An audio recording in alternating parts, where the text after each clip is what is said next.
Hello everyone, welcome back to the channel. First of all so sorry, इतनी दिनों से videos नहीं आई थी क्योंकि देखो मेरा गला बहुत ज़्यादा ख़राब था और मेरे को रेस्ट लेने के लिए बोला था, वॉइस रेस्ट लेने के लिए बोला था। इस करके वीडियोस डल नहीं पा रही थी। अब मैं पूरी अच्छी तरह से फिट एंड फाइन हूँ। और हाँ, कल रिज़ल्ट आया था सेम 1 का। जिनका बहुत अच्छा है उसके लिए वेरी मच कॉन्ग्रेचुलेशन। जिनका नहीं आया कोई बात नहीं, आप दोबारा रीअपियर कर सकते हो। इसमें कोई इतनी इशू वाली बात नहीं है। हर एक के लाइफ में फेलियर्स आते हैं, सक्सेस आता है।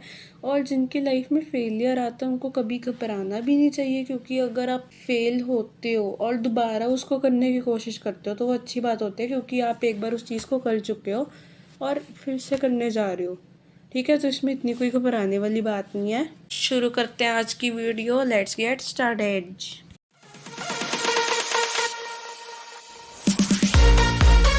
अब देखो, एग्जिस्टिंग जो कंपनी है वो अपनी शेयर कैपिटल 3 तरीके से एक्सपैंड कर सकती है। हाउ? राइट और bonus shares, IPO, preferential allotment. अब राइट और बोनस शेयर से क्या होता है, कंपनी क्या करती है, फ्रेश शेयर्स इशू करते हैं एग्जिस्टिंग शेयर होल्डर्स को उस प्रोपोर्शन में कि जिस प्रोपोर्शन में उनको शेयर्स दिए गए थे। आईपीओ में क्या होता है, कंपनी क्या करती है, एक ऑफ़र बनाती है, जनरल पब्लिक को इनवाइट करती है कि वो अपने शेयर्स को सब्सक्राइब कर सके, पब्लिक जो है उनके शेयर्स को सब्सक्राइब कर सके। प्रेफरेंशियल अलॉटमेंट क्या होता है, कंपनी देखो बल्क में अलॉटमेंट करती है एक इंडिविजुअल को, कंपनीज को, वेंचर कैपिटलिस्ट को, या फिर कोई भी पर्सन हो through fresh issue of shares.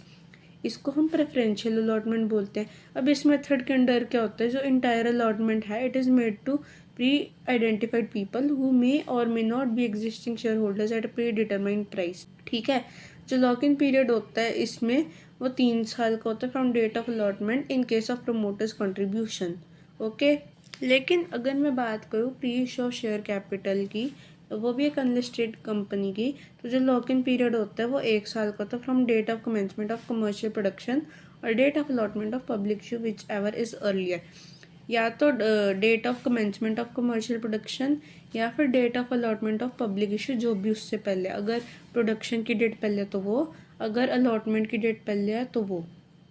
ठीक है, कंपनी क्या कर सकती है, प्रेफरेंशियल बेसिस पे इशू कर सकती है। ठीक है, कंपनी क्या कर सकती है, प्रेफरेंशियल बेसिस पे इशू कर सकती है अगर 3/4 शेयर होल्डर्स जो है, 3/4 शेयर होल्डर्स जो है एग्री करते हैं सच इशू। देखो सेबी ने क्या किया है, मिनिमम प्राइस प्रिस्क्राइब किया है इस इशू का, जिसका एवरेज होना चाहिए, जिनका हाई लो का एवरेज होना चाहिए 26 weeks preceding the date on which board resolution is pass for such an issue. अगर ऑफर जो है 15% है उसके ऊपर बनता है इक्विटी के, तो ओपन ऑफर मैंडेटरी होता है सेबी से। अब एसबा क्या कहता है, application supported by blocked amount क्या कहता है। देखो सेबी ने सप्लीमेंट्री प्रोसेस इंट्रोड्यूस किया था of applying in public issues, जिसको हम application supported by blocked amount process बोलते हैं। इसको मैं एसबा बोल दूँगी। इस प्रोसेस जो है वो इंट्रोड्यूस हुआ था ताकि हम एग्जिस्टिंग इशू प्रोसेस को जो है ज़्यादा एफिशिएंट बना सकें। अब एसबा प्रोसेस में क्या होता है, एप्लीकेशन जो है वो सब्सक्रिप्शन के लिए बन जाती है to an issue giving an authorisation to block the application money for certain number of shares in bank account till the finalisation of allotment of shares. नहीं समझ आया तो सुनो। एसबा प्रोसेस में क्या होता है, एक एप्लीकेशन बनता है सब्सक्रिप्शन के लिए। उस एप्लीकेशन में अब क्या होता है कि तुम इशू देते हो to an issue giving an authorization, issue देते हो ऑथराइजेशन के लिए to block the application money block करने के लिए कुछ शेयर्स के लिए बैंक अकाउंट में, जब तक फाइनल अलॉटमेंट जो है शेयर्स की नहीं होती। अब ये जो एसबा प्रोसेस है पब्लिक इश्यूज़ में अवेलेबल होता है, सभी के सभी पब्लिक इश्यूज़ में अवेलेबल होता है, which is made through book building route. अब एक self certified syndicate bank offer करता है facility of applying through the ASBA process. एक सेल्फ सर्टिफाइड सिंडिकेट बैंक जो है वो एसबा प्रोसेस अप्लाई करने की फैसिलिटी को ऑफर करता है। एक एसबा इन्वेस्टर क्या करता है, एक एप्लीकेशन सबमिट करता है which is supported by blocked application money to the self certified syndicate bank with whom the bank account to be blocked is to be maintained। Okay, ASBA investor क्या करता है, application submit कर देता है which is supported by block application money. अब ये उनको submit करता है सेल्फ सर्टिफाइड सिंडिकेट बैंक को, जिनके साथ जो है बैंक अकाउंट जो ब्लॉक होना चाहिए वो मेंटेन्ड रहता है। अब एप्लीकेशन मनी जो ब्लॉक हो जाती है वो तब तक ब्लॉक रहती है बैंक अकाउंट में जब तक फाइनलाइजेशन नहीं हो जाती अलॉटमेंट के बेसिस पे इन द इशू, या तो इशू के टाइम पे या फिर विड्रॉल तक on the failure of issue or rejection of the application as the case may be. ऐसा होता है ना कि तुम्हें सॉरी, कंपनी ने 60,000 शेयर्स इशू किए हैं लेकिन पब्लिक ऑफर आई है 1 लाख शेयर्स की, तो हम कुछ शेयर्स तो रिजेक्ट कर देते हैं कुछ शेयर्स जो हैं उनको हम प्रोराटा बेसिस पे अलॉटमेंट करते हैं। तो वो ये केस होता है। शेयर कैपिटल सस्पेंस अकाउंट क्या कहता है, देखो एप्लीकेशन मनी तुम्हारी एक बार अगर जो है रिसीव हो जाती है, it is transfer to the share application account on allotment of shares. ठीक है, लेकिन अगर बैलेंस शीट जो है कंपनी की वो प्रिपेयर होती है after receipt of application money, लेकिन शेयर्स की अलॉटमेंट से, लेकिन एप्लीकेशन रिसिप्ट के बाद, तो ये सही नहीं होगा शो एप्लीकेशन मनी को शो करना शेयर कैपिटल की तरह, क्योंकि जो शेयर्स हैं वो अभी तो अलॉट नहीं हुए हैं, क्यों बस उनकी एप्लीकेशन रिसिप्ट मिली है। तो इस केस में क्या होता है, जो एप्लीकेशन मनी रिसीव हुई है उसे हम शेयर कैपिटल सस्पेंस अकाउंट के अंडर डालते हैं, under the head share capital till shares are allotted. Balance sheet की है आपने +2 में, फर्स्ट हेडिंग आती है इक्विटीज़ एंड लायबिलिटीज़ की। ठीक है, फिर नेक्स्ट हेड आता है एसेट्स का। इक्विटी एंड लायबिलिटी में 4 हेडिंग्स होती हैं और एसेट्स में 2 होती हैं, वो तो कर ही रखे आप सबने। कॉल ऑन शेयर्स में क्या होता है, देखो फेस वैल्यू ऑफ शेयर्स में क्या होता है, एटलीस्ट 25% जो है वो एप्लीकेशन साथ पेएबल होता है, कुछ मनी जो है वो अलॉटमेंट पे होगी और rest money will be paid as and when calls are made by the company. अब अगर मैं फेस वैल्यू की बात करूँ तो कम से कम 25% जो है एप्लीकेशन पे होता ही है। अगर मान लो फेस वैल्यू 10 रुपीज़ है तो इसका 25% कितना हो गया, 1/4, 2.5 एटलीस्ट 2.5 रुपीज़ जो है it must be payable on application money, rest on allotment, sum on allotment and rest on calls. तुम लमसम भी कर सकते हो, लमसम मतलब अकेले एप्लीकेशन और अलॉटमेंट पे भी मंगा सकते हो। हाँ, तो अब क्या होता है, कहाँ गया, तो जनरली क्या होता है, प्रोस्पेक्टस क्या करता है, डेट्स दे देता है डिफरेंट कॉल्स की along with the amount of calls by share holders. इस केस में क्या होता है, प्रोस्पेक्टस में तो गिवन नहीं होता, तो डायरेक्टर्स के पास डिस्क्रिशन होती है कि कॉल कर ले इट इन 1 कॉल और more than 1 call.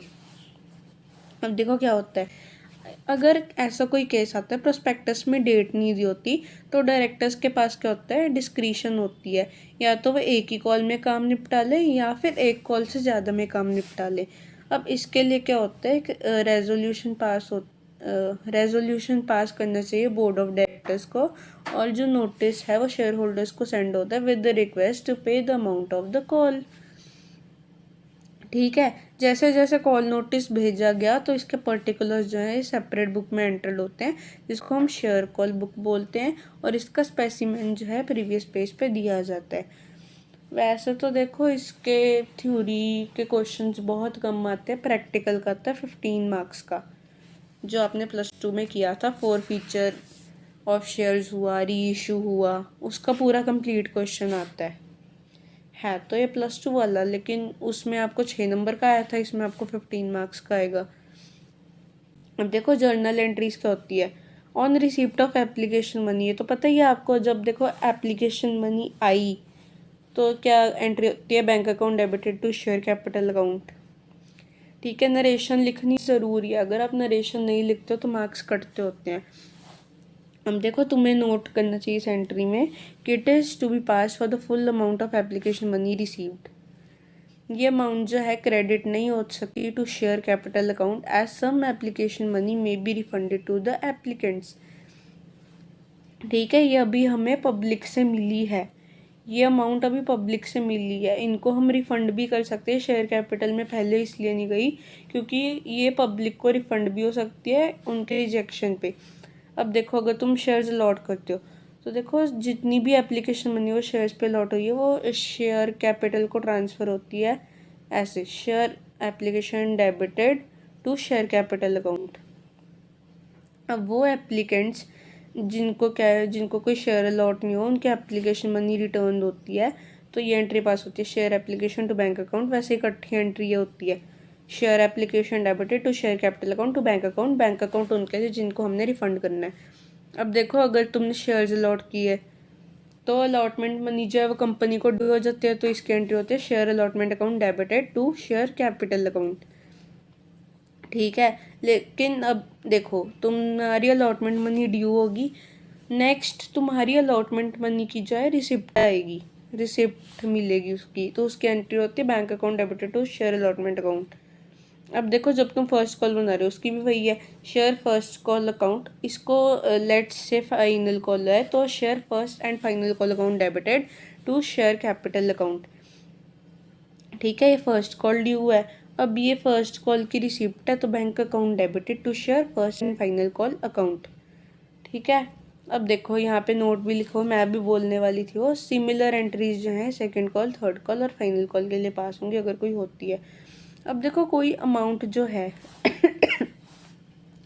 If it is received from or paid to any share holder is not to be credited or debited to share holder account but collectively it will be either debited or credited to share application account, share allotment account और share call account. देखो अगर कोई amount तुम्हारी receive हुई है received from or paid to any share holder, ठीक है, ये शेयर होल्डर अकाउंट को ना तो क्रेडिट होगा ना डेबिट होगा, लेकिन ये आइदर डेबिट होगा या क्रेडिट होगा to share application account, share allotment account और share call account. Share holder के अकाउंट से इसका कोई लेना देना नहीं है, शेयर एप्लीकेशन, शेयर अलॉटमेंट और कॉल्स अकाउंट से लेना देना है। As and when any amount is received और बिकम्स ड्यू, तो ये एंटर्ड होती है either in share application and allotment book और शेयर कॉल बुक। ओके, कल से हम प्रैक्टिकल्स करेंगे। आज मैं आपको एक इलस्ट्रेशन करवा देती हूँ, नेक्स्ट हम करते हैं फिर कल से।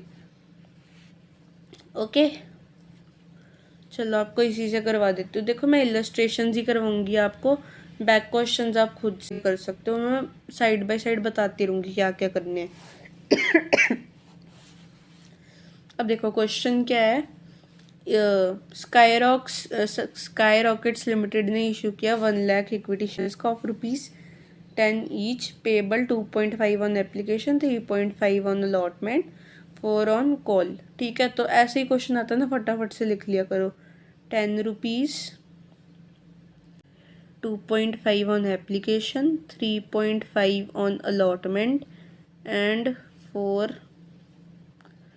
On first call.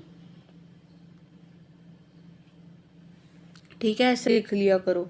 10 rupees face value, application, allotment, first and final call. और ये ध्यान रखना इक्विटी शेयर्स हैं तो इक्विटी शेयर्स लिखना ज़रूरी है। अब सारे शेयर जो सब्सक्राइब्ड भी हैं, अमाउंट्स भी ड्यूली रिसीव्ड है, तो इसके रिलेटेड जर्नल एंट्रीज पास करनी है। सिंपल, पहली एंट्री तुम्हारी क्या आएगी, bank account debited to share application account, equity share application account. ठीक है, एप्लीकेशन मनी 2.5 रुपीज़ की है और इक्विटी शेयर्स तुम्हारे कितने के हैं, 1 लाख के, तो अमाउंट आ गई 2,50,000। नेक्स्ट एंट्री भी तुम्हें पता है, equity share application account debited to equity share capital account, क्योंकि ये मनी ट्रांसफ़र हुई है।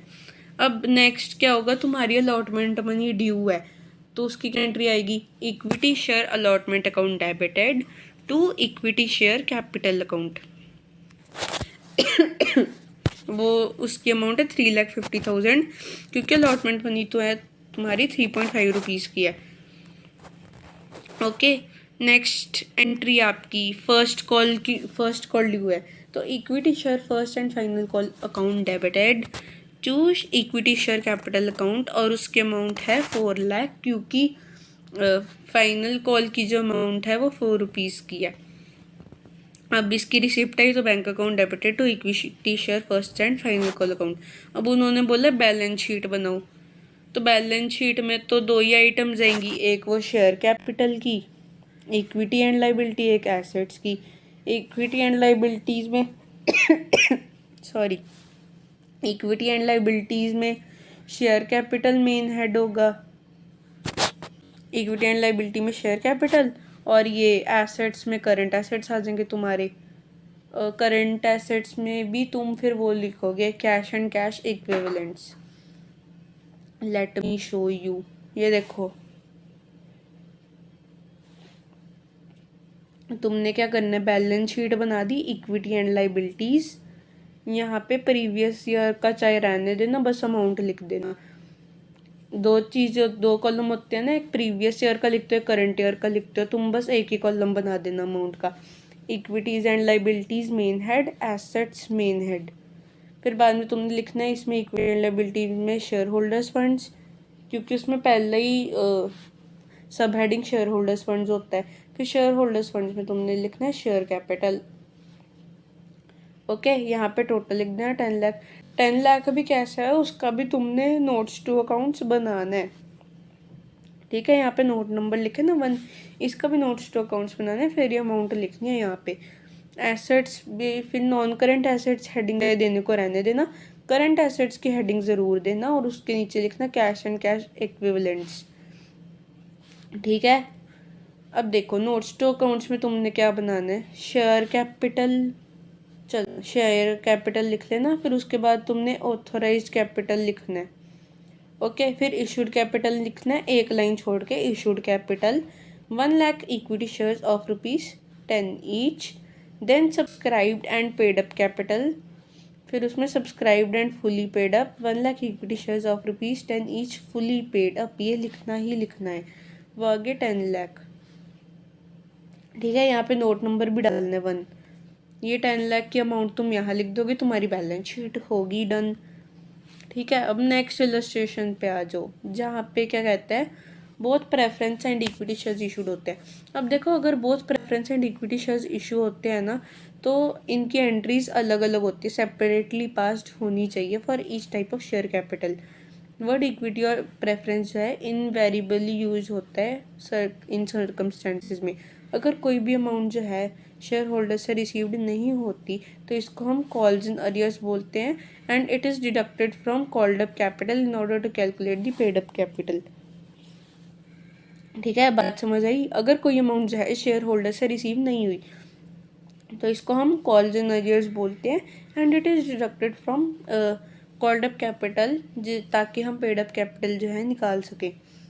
अब देखो ये इलस्ट्रेशन क्या है, कंपनी जो है it was floated with N authorised capital consisting of 20,000 9% preference shares of ₹100 each. अब देखो पेबल आ रहा है तो मतलब ये इशूड कैपिटल भी है, सब्सक्राइब्ड कैपिटल भी है, ठीक है। 20,000 9% प्रेफरेंस शेयर्स है 100 ईच के, 25 on application, 25 on allotment, 50 on first and final call, और 3 लाख इक्विटी शेयर्स हैं 10 each, 2.5 on application, 2.5 on allotment and 5 on first and final call. Application received for the whole of preference share and equity share, मतलब दोनों subscribed हैं और fully paid up है। All the money due on the shares was paid with exception of the amount due on first and final call on 4,000 equity shares। 4,000 equity shares की जो है amount नहीं मिली तो क्या हो गया, कॉल्स इन अरियर्स जो डिडक्ट होगा। Make necessary entries and the balance sheet of the company. तो अब देखो तुमने करना तो वही है, यहाँ पे प्रेफरेंस शेयर्स है तुम्हारे 20,000 के, ठीक है। उनकी फेस वैल्यू क्या है, ₹100। ₹100 भी तुम्हें पता है 25, 25, 50, ठीक है। इक्विटी शेयर का भी तुम्हें पता है, इक्विटी शेयर का भी पता ही है तुम्हें, ये ₹10 की फेस वैल्यू है, 2.5, 2.5 एंड 5, ठीक है, ये अमाउंट है। तो अब देखो पहली एंट्री पहली एंट्री क्या होगी इसकी, bank to preference share application account, ₹25 per share है और 20,000 शेयर्स हैं, 5 लाख अमाउंट आ गई, ओके। फिर next bank to equity share, पहले हम इशू की करेंगे, पहले हम एप्लीकेशन मनी रिसीव्ड की करेंगे, उसके बाद हम शेयर कैपिटल में ट्रांसफ़र करेंगे। पहले प्रेफरेंस शेयर की कर दी, अब इक्विटी शेयर 2.5 पर शेयर है, 3 लाख शेयर्स है, 7,50,000 हो गया। ठीक है, नेक्स्ट एंट्री तुम्हारी वही है ट्रांसफ़र की, preference share debited to preference share capital, equity share debited to equity share capital. Next फिर है preference share allotment to preference share capital, इसमें तुम्हारी अलॉटमेंट मनी ड्यू है और अमाउंट वही है 25 रुपये 20,000 शेयर्स। इक्विटी शेयर की भी 2.5 है तो इसमें भी 7,50,000 अमाउंट आएगी। नेक्स्ट है bank account debited to preference share allotment account, हाँ ये उसकी है अलॉटमेंट मनी रिसिप्ट की, ये भी इक्विटी की भी वही है। Preference share first and final call account debited, इसमें तुम्हारी जो है फर्स्ट कॉल मनी ड्यू हुई है तो उसकी अमाउंट डिफरेंट है। देखो 50 पर शेयर था, 50 पर share on 20,000 preference shares and 5 पर शेयर ऑन 3,000 इक्विटी शेयर्स। तो देखो इस पे तो तुम्हारी वो अमाउंट आएगी 10 लाख रुपीज़, ठीक है, और इस पे तुम्हारी अमाउंट आएगी 15 lakh rupees. Okay, next entry तुम्हारी वही है रिसिप्ट की। अब देखो कॉल में है फ़र्क, इसमें देखो तुम्हारी कॉल मनी ड्यू है तो अमाउंट तुम्हारी 15 लाख आएगी, बाद में शेयर होल्डर ने पे नहीं किया 4,000 इक्विटी शेयर्स पे, वो इसमें से लेस हो जाएगा। 4,000 इक्विटी शेयर पे अमाउंट तुम्हारी रिसीव नहीं हुई, वो कितना हो गया 20,000। 20,000 तुम 15 लाख से डिडक्ट कर दो, 14,80,000 अमाउंट आ गई तुम्हारी। अब बात आ गई वही बैलेंस शीट की और नोट्स टू अकाउंट्स की। पहले तो देखो बैलेंस शीट तुम्हारी इस पे बाद में आता है, firstly we will come to notes to accounts. देखो पहले तो तुमने ऑथराइज इशूड सब्सक्राइब इकट्ठे लिख दिया, 20,000 preference shares 9% preference share of ₹100 each 20 lakh, 3 lakh equity shares of ₹10 each 30 lakh, total आ गया 50 लाख। अब पेड अप कैपिटल कितनी है, सब्सक्राइब्ड इशूड ऑथराइज सेम ही है इसलिए वो इकट्ठे लिखेंगे हम। पेड अप कैपिटल डिफरेंट है क्योंकि 4,000 जो है शेयर होल्डर्स ने पे नहीं किया था फाइनल कॉल पे। अब देखो 20,000 9% preference shares 100 rupees each fully paid up, वो तो आगे 20 लाख, लेकिन जो 3 लाख इक्विटी शेयर्स हैं वो फुली पेड अप नहीं है ना, वो 30 लाख है ईच फुली पेड अप। तो हम कॉल्स इन अरियर्स को कम करेंगे, first and final call on 4,000 equity shares at the rate ₹5 पर शेयर विच इज़ ₹20,000। ठीक है, तो हम इसमें से अमाउंट लेस करते हैं, 29,80,000 आ गया, टोटल आ गया आपका 49,80,000 आ गया, वो आप इसमें शो कर दो। इन्होंने नोट नंबर ए लिखा है, आपकी मर्जी है क्या लिखना है क्या नहीं लिखना। तो देखो मेन हेडिंग वही आपकी equity and liability assets, equity and liabilities में share holders funds then share capital. Okay, फिर ये टोटल लिख देना 49,80,000 का। एसेट्स में नॉन करेंट एसेट्स मर्जी है लिखना नहीं लिखना, वैसे करंट एसेट्स ही लिखना, आप करंट एसेट्स लिखना, फिर उसमें कैश एंड कैश इक्विवेलेंट्स में कैश एट बैंक 49,80,000 आ गया आपका टोटल। नेक्स्ट इलस्ट्रेशंस हम करेंगे आगे और मैं आपको इसके बाद बैक क्वेश्चंस भी बताऊंगी आपको कौन से करने हैं। तो चलो आज के इतने करते हैं, थैंक्स फॉर वॉचिंग।